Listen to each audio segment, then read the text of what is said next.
As you can imagine, still an awful lot of anger here in the UK about this fire.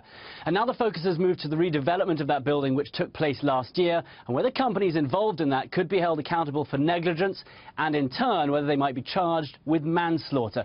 Now, the building itself is still standing, but it's considered dangerously unsafe, meaning rescue services still can't reach many of the apartments. And while police have said that 79 have died, they also fear they may never know the true total. Now, up to 600 buildings around the UK are being urgently tested for this aluminum composite cladding and the combustible polyethylene insulation core, which is blamed for the fire. 11 buildings so far have been identified as at risk. This material, it must be said, is restricted in the US.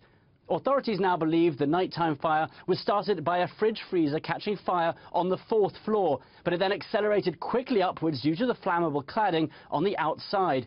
Prime Minister Theresa May has apologised for the government's slow response in the immediate aftermath. That was a failure of the state, local and national, to help people when they needed it most. As Prime Minister, I apologise for that failure. And as Prime Minister, I've taken responsibility for doing what we can to put things right. And this has also turned political over here, with some accusing the left of politicising the tragedy, saying that the day of rage they called for this week is just making the situation worse. Back to you, Shannon. All right, Benjamin Hall in London. Keeping an eye on that. Thank you.